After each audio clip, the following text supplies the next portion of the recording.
आप देख रहे हैं यंग बाइट्स। मैं हूं आपके साथ पूजा ठाकुर और आज के हमारे विमेन एम्पावरमेंट के प्रोग्राम में मैं आपको रूबरू करवाने जा रही हूं महिला पैंथर्स पार्टी की जनरल सेक्रेटरी मंजू सिंह जी से। मैम, आपका बहुत बहुत स्वागत है यंग बाइट्स में। शुक्रिया। मैम, अगर आपकी बात की जाए तो हमेशा आपको हम देखते हैं कि महिलाओं के जितने भी मुद्दे होते हैं आप उसको उजागर करके गवर्नमेंट के सामने लाते हैं और उनकी जितनी भी समस्याएं आए थे उसे ठीक करने की कोशिश करते हैं। तो अगर आपकी बात की जाए तो आपको कहाँ से मोटिवेशन मिली कि मुझे इस तरह के सामाजिक कार्य करने चाहिए? मुझे अपने पति से ये प्रोत्साहन मिला कि मैं भी इस फील्ड में आऊँ, महिलाओं के लिए कुछ काम करूँ, क्योंकि हम जैसे गांव में जाते हैं, गांव में बड़ी प्रॉब्लम्स होती है महिलाओं की जो दशा है ना, बद से बदतर मैं कह सकती हूँ कि ऐसी है। ऐसे एम्पावरमेंट के नारे तो दिए गए हैं कि वुमेन एम्पावरमेंट, लेकिन एम्पावरमेंट है कहाँ? खाली किताबों में। जैसे कि बीजेपी के मैनिफेस्टो में 2014 में इन्होंने कहा था कि हम महिलाओं को असेंबली में जो है 33% रिजर्वेशन देंगे, लेकिन आज देख लो 7 साल हो गए, महिलाओं के लिए कोई बात नहीं की गई। मिली है, पंचायतों में मिली है, म्यूनसिपलिटी में मिली है, लेकिन वो पहले की सरकार है, उन्होंने दी हुई है।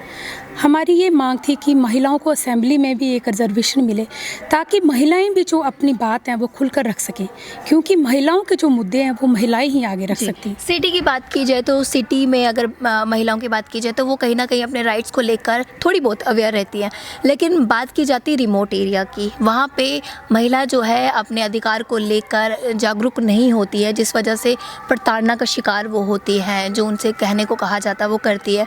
आज हम बात करते हैं कंधे से कंधा मिलाने की। महिला आज हर एक फील्ड में आगे, हर एक क्षेत्र में आ गया वो, लेकिन अभी भी कुछ ऐसी जगहें हैं जहाँ पे महिलाओं को अपने अधिकार के बारे में जानकारी ही नहीं है। बिल्कुल आपने सही कहा। अगर गांव में आप जाएं तो महिलाओं को कुछ पता नहीं है कि उनके क्या अधिकार हैं। आए दिन उनके साथ बर्बरता होती है, पीटा जाता है, मारा जाता है, पर महिलाएं कुछ बोलने के लिए, क्योंकि उनको पता ही नहीं है कि उनके राइट्स क्या हैं। और हम जाके उनको अवेयर भी करते हैं कि आपके क्या राइट्स हैं। और हमारा मेन मोटिव यही है कि हम महिलाओं को सशक्त करें, और इसी कार्य को आगे करते हुए हमने बहुत से सिलाई सेंटर जो है महिलाओं के लिए खोले। जम्मू में काफ़ी खोले, रामनगर में भी खोले, अब कुछ और खोलने की हम तैयारी कर रहे हैं कि हम चाह रहे हैं कि किसी न किसी तरीके से महिलाओं की कुछ मदद हो सके। जितने भी महिलाओं को आपने अभी तक मोटिवेट किया है, उनके राइट्स के लिए अवेयर किया है, किस तरह की उनके में अंदर मोटिवेशन आपको देखने को मिली है? किस तरह की उनके अंदर खुशी है जो पहले नहीं हुआ करती थी? देखिए, महिलाओं को पता चला है कि उनके अधिकार क्या हैं, और अगर वो सशक्त होंगी तो अपने लिए कुछ कर सकेंगी। अपने अगर वो पैसे कमाएंगी, अगर वो, तो हमेशा हाथ ऐसे नहीं रहेगा, ऐसे भी रहेगा हाथ। तो ये बहुत ज़रूरी है कि महिलाएं सशक्त हो सकें, चाहे छोटे छोटे जो भी हैं अपने काम वो करें और अपने अधिकार जानें। इसके लिए हमारी भी निरंतर जो हमारा ये प्रयास रहता है, हम महिलाओं से मिलते हैं, महिलाओं की बात सुनते हैं। मैं तो कहती हूँ अभी भी गांव में महिलाओं की जो स्थिति है बद से बदतर ही है। जहाँ पर हमारे देश में देवियों की पूजा की जाती है, उन्हें पूजते हैं, जिस तरह से नवरात्रि भी चल रहे हैं, अभी पूरा देश जो है 9 देवियों की पूजा भी कर रहा है, तो उसी समय अगर उस दौरान अगर हमें ये ऐसे इंसिडेंट भी हमारे देश में ही देखने को मिलते हैं कि रेप केस, बलात्कार की केसेस जो है काफ़ी ज़्यादा सामने नज़र आते हैं। बहुत सी ऐसी चीज़ें हैं, कुछ लोग ये भी कहते हैं कि महिला जो है उनके कपड़े अच्छे नहीं होते, उस वजह से भी जो बलात्कार के वो शिकार होते हैं। लेकिन क्या 4 साल की जो बच्ची है उसके कपड़ों को देखकर भी वो इस तरह की हरकत करते हैं? क्या कहेंगे, लोगों की सोच ऐसी है या सच में आखिरकार लड़कियों के ही कपड़ों में ऐसी बातें आप कहना चाहेंगे? देखिए, ये तो एक मैं कहती हूँ बड़ा ही अभद्र कमेंट किसी ने किया। ये एक बीजेपी के वहाँ के यूपी के एक मंत्री ने बोला कि महिलाओं को चाहिए कि वो अपनी बेटियों को संस्कार दें। तो बड़ा ही निंदनीय बयान है। और आए दिन ये जो घटनाएं हो रही हैं, रेप की हो रही है, मर्डर की हो रही हैं, आपने ठीक कहा कि 4 साल की बच्ची को हम क्या कहेंगे, क्या सूट पहन या क्या पहन?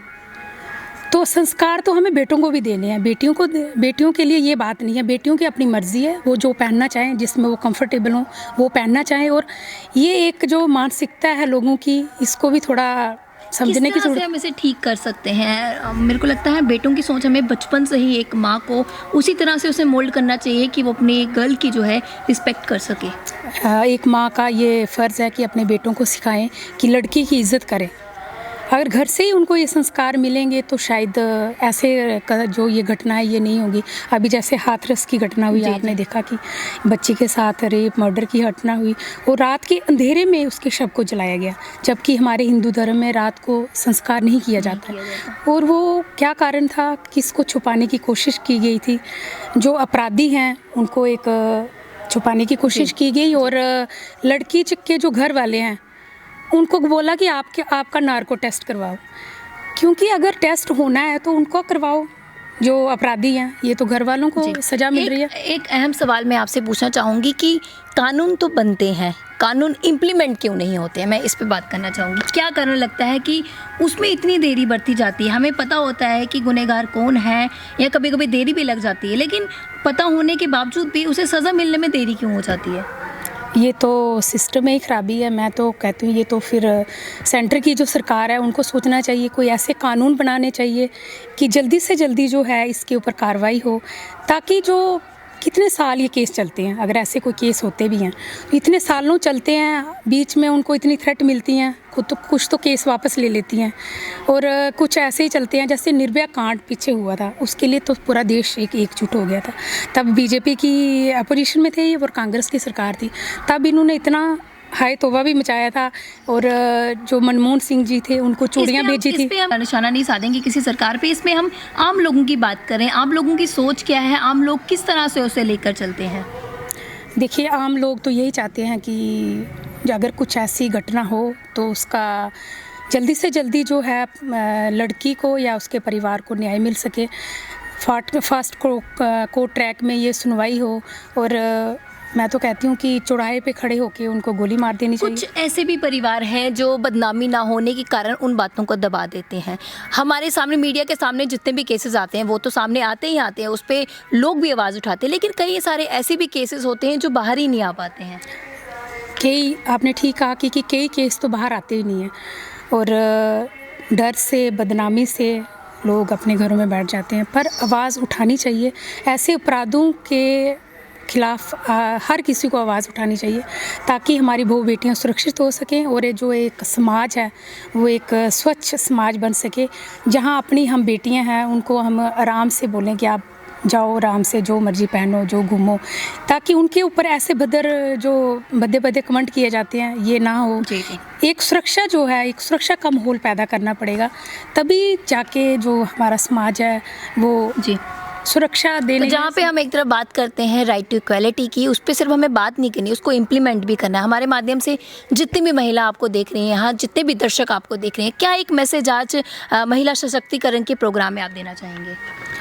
मैं तो यही कहना चाहूँ कि आप अपनी बेटियों को अच्छी तरह से पढ़ाइए और उसको सशक्त कीजिए, और बेटियों को पढ़ाने के साथ साथ बेटों को भी एक शिक्षा दीजिए कि वो महिलाओं की इज़्ज़त करें, महिलाओं का सम्मान करें, तभी हमारा समाज जो है वो एक अच्छा समाज, मैं कहती हूँ कि वो बनेगा। बहुत बहुत धन्यवाद हमारे साथ जुड़ने के लिए। तो आज के हमारे विमेन एम्पावरमेंट के प्रोग्राम में हमारे साथ जुड़े थे मंजू सिंह जी। काफ़ी अच्छा मैसेज इन्होंने सभी दर्शकों के लिए दिया। हम उम्मीद करते हैं कि इस संदेश से आपको कोई ना कोई एक अच्छी मोटिवेशन मिली होगी, कहीं ना कहीं एक अच्छी सोच आपकी बदलेगी। तो इसी उम्मीद के साथ आप देखते रहे यंग बाइट्स। फिर जर्नलिस्ट अभिषेक बड़ू के साथ मैं पूजा ठाकुर, यंग बाइट्स जम्मू।